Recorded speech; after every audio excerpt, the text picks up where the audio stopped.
Hello everyone, welcome back to my another new vlog. This is Fauji Lifestyle. সবাই কি অবস্থায় আছেন, কেমন আছেন? আই হোপ সবাই ভালো আছেন, সুস্থ আছেন, সেফটি আছেন, পজিটিভ আছেন। আমিও খুব ভালো আছি, সেফটি আছি, পজিটিভ আছি। কিন্তু আমার গলার একটু ব্যথা আছে, কাল থেকেই ব্যথাটা করছে। তো এখন ঘুম থেকে উঠেছি, আজকে লেট করে, মেয়ের স্কুল নেই, হাজব্যান্ড তো 8:30টার সময় অফিস যাবে, সেই জন্য লেট করে ঘুম থেকে উঠা হলো। দিয়ে চা করে নিয়ে এলাম, এখন চাটা খাচ্ছি। হালকা রোদ উঠেছে এখন, আজকে মেঘলা মেঘলা ওয়েদার দেখাচ্ছে। আর মেয়েকে দিয়েছি সাবুর পায়েস, উপরের দিদি সাবুর পায়েস দিয়ে গিয়েছে, ওরা মেয়ে খাচ্ছে আর আমরা চা খেয়ে নিচ্ছি। তো এখন আমরা এমএ যাবো, সেই জন্য মেয়ের জন্য কিছু ফ্রুট টিফিনে নিয়ে নিলাম, কারণ মেয়ে যদি বলে খিদে লেগেছে তখন মেয়েকে ফট করে বের করে দেওয়া যাবে। বাচ্চা মানুষ কখন কি চাবে বলা মুশকিল, সেই জন্য আগে থেকে এক্সট্রা আমি কেটে রেখে দিলাম। এরপরে ফ্রিজটা পরিষ্কার করব, তারপর স্নানে যাব, তারপরে ওর বাপি অফিস থেকে চলে আসবে, তারপর আমাদেরকে নিয়ে যাবে। ওর বাপিরও শরীরটা খারাপ, কেননা অফিসের সাইন চাই, তারপরে ওদেরকে দেখবে। এখন আমি ফ্রিজটা ভালো করে মুছে নিচ্ছি, কারণ প্রচণ্ড ময়লা হয়েছিল ফ্রিজটা। প্রতিদিন তো ডিপ ক্লিন করা হয় না, মোছা হয়। আজকে পুরো কলিন দিয়ে ডিপ ক্লিন করে দিচ্ছি, কেন ধুলো পড়ছে আর ঝড় হচ্ছে, যা হাওয়া আসছে না, আর নেটের দরজার সামনে দিয়ে পুরো ধুলোগুলো চলে আসে, পড়ে যায়, ফ্রিজের ওপর লেগে থাকে।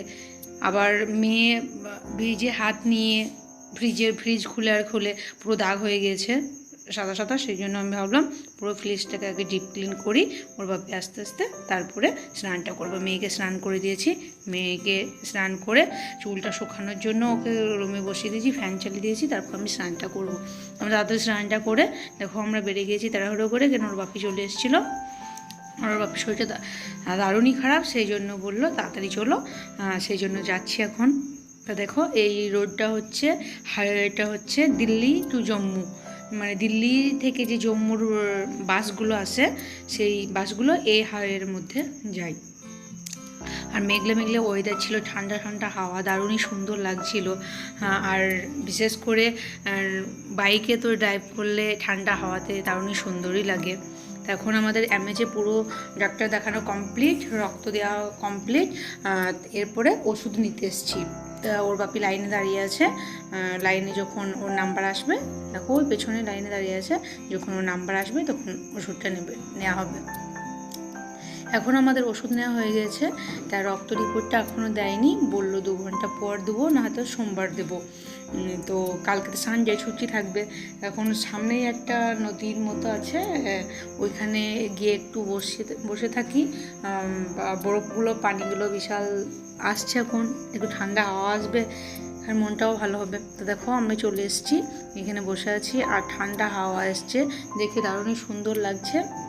আর নদীর মধ্যে যে স্রোতটা দিচ্ছে না, এতটাই শব্দ, মানে শুনে দারুণই সুন্দর লাগছে। একটা ঝর্ণার যেরকম শব্দ হয়, ঝমঝম শব্দটা, ওই শব্দটা শুনে দারুণই ভালো লাগছিলো। আর মেয়েও খুব খুশি আর আমিও খুশি। এখানে একটু টাইমনেস করি 1 ঘন্টা মতো, তারপরে যাব, যদি রিপোর্টটা হয়ে যায় তাই একবারে নিয়ে বাড়ি চলে যাব। আমি দেখো এখন কোল্ড ড্রিঙ্কস খাচ্ছি। কোল্ড ড্রিঙ্কস খেয়ে বোতলটা আমি যখন ওর মধ্যে ফেলে দিয়েছিলাম, মানে চকের পলকের মধ্যে কোথায় নিমেষে হারিয়ে গেল আর দেখতে পেলাম না, এতটা জোরে সুরত দিচ্ছিল। আর ওই পিছিয়ে দেখো অনেক ধোপা, যারা প্যান্ডেলের কাজ করে বা ধোপার কাজ করে, তারা ওইদিকে পুরো কাপড়গুলো ধুচ্ছে। আর দেখো কত জোরে পানিটা আসছে। তো অনেকক্ষণ এখানে বসে থাকলাম, তারপরে গল্প করছিলাম বসে বসে, কি করব। আর দেখো হাতে রক্ত নিয়েছে, হাতটা ফুলেও গেছে, আমার ব্যথা করছে প্রচণ্ড। আমাকে ইঞ্জেকশন দিলে, রক্ত নিলে প্রচণ্ড হাত ফুলে যায়, তারপরে ব্যথা করে, সবারই করে, আমার একা না। তখন আমরা একটু বসে থাকি, গল্প করি। আর মেয়ে বলছে মা আমি নামবো এখানে একটু, আর ওইদিকে অনেক কিছু ভেসে যাচ্ছে, নারকেল, ফুলের মালা, সব কিছু। আর মেয়ে দেখছে, বলছে মামি আমি ধরবো না। হ্যাঁ হ্যাঁ তুমি নেমে পড়ো, দেখো তুমি আর ফিরে আসবে নাকি, ভয় করছিল। আর দেখো এটা হচ্ছে গেট, সব গেটের পুরো গেটগুলো ব্লু কালার যেগুলো দেখতে পাচ্ছ ওগুলো সব গেট, তা পুরো গেট ছাড়েনি, হাফ ছেড়েছে। তাই কীভাবে যে পানিগুলো যাচ্ছে দেখো, এত জোরে যাচ্ছে। যখন এই ব্রিজটা পার হচ্ছিলাম মানে এত বিকট আওয়াজ, নিজেকে ভয় লাগছিল যে কীভাবে বেরোচ্ছি, গা শিউরে যাচ্ছিলো, এতটাই আওয়াজ চলছিল। তো আমরা এমএচ গিয়েছিলাম, রিপোর্ট হয়নি। কালকে তো সানডে ছুটি, সোমবার দেবে। তো বাড়ি এসে ঝটাপট রান্না করে নিয়েছিলাম, এবার ভাতটা খাবো, সেই জন্য ডিমের অমলেটটা বানালাম। আর আজকে মেনুতে করেছিলাম সিম্পল ডাল টমেটো দিয়ে, আর ওই ডিমের অমলেট আর আলু চোখা করেছিলাম। মেয়েকে একটু ভেন্ডি ছিল অল্পই, সেটাকে মেয়েকে ফ্রাই করে দিয়েছিলাম, কারণ মেয়ে ভেন্ডি ফ্রাই থাকলে দারুণ খুশি, মানে পছন্দ ওর ভেন্ডি ফ্রাই। মেয়ে আজকে পুরো কিচ্ছু নেয়নি, অন্যদিন আলু চোখার ফেভারিট, কিন্তু আলু চোখা নেয়। কিন্তু আজকে কি হয়েছে, মেয়ের পুরো ডাল আর ভেন্ডি দিয়ে ভাত খেয়েছে, মানে ডালটাকে এত সুন্দর লেগেছে, মানে পুরো ভাতটা ডাল আর ভেন্ডি দিয়েই ফিনিশ করেছে। লাঞ্চ কমপ্লিট হয়ে গেল, তারপরে কাপড়গুলো শুকিয়ে গেল একটু, তারপরে মেলে দিলাম।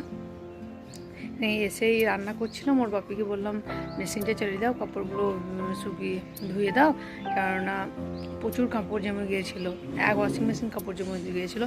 সেই জন্য একটার পানি এসেছিলো, ওই পানিতে কাপড়গুলো ধুয়ে দিল ওর বাপি। আমি এখনই ভাত খেয়ে মেলে দিলাম, এবার একটু ঘুমাবো, রোদের তাপ দেখবো, প্রচণ্ড রোদের তাপ বাইরে, তো প্রচণ্ড শরীর টায়ার্ড লাগছে, হাতে প্রচণ্ড ব্যথা করছে, যেখানে রক্ত নিয়েছে ওইখানটা করে ফুলে গিয়েছে দেখুন। তো যা এখানে রেস্ট নিই, তারপরে বিকালে তোমাদের সঙ্গে আবার কথা হবে। তো এখন ঘুম থেকে উঠে পড়েছি, নিজে একটু ফ্রেশ হলাম, চুলটাকে একটু তেল দিলাম, কেননা সকালে শুরু হয়ে গিয়েছিলাম।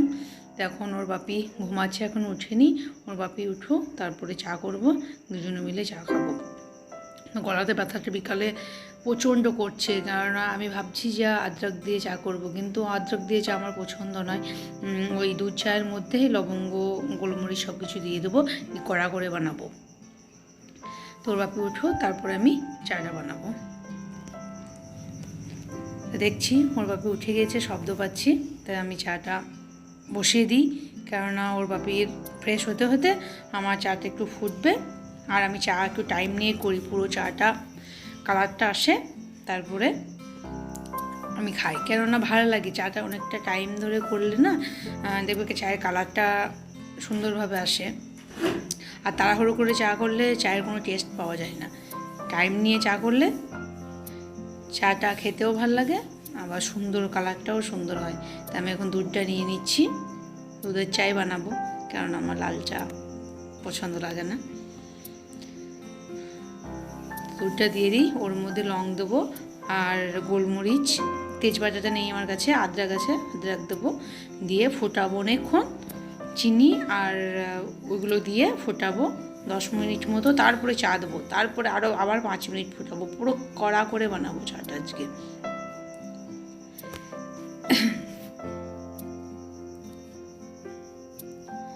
আমি গ্যাসে দিই, কারণ ইন্ডাকশানটা এখন ঠিকমতো কাজ করছে না, একবারে চলছে একবারে বন্ধ হয়ে গেছে, সেই জন্য ইন্ডাকশানে দেবো না আমি।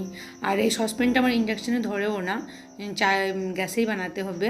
আমি যখন কিনেছিলাম দেখিনি, ক্যান্টিন থেকে নিয়েছিলাম, আমি না দেখেই নিয়ে নিয়েছি যে ইন্ডাকশানে চলবে কি চলবে না। দেখো আমার চাটা অনেকক্ষণ ফুটে গিয়েছে, এবার আমি চা দিলাম, কেননা চিনিটা আর লবঙ্গ এগুলো দিয়েছিলাম, ওগুলো অনেকক্ষণ ফুটে গিয়েছে। এবার চাটা দিলাম, এবার চাটা 10 মিনিট মতো ফুটানো হয়ে গেল। এবার দেখো কালারটা কত সুন্দর এসছে, দূর থেকেই দেখতে পাচ্ছ যে কত সুন্দর কালার এসছে।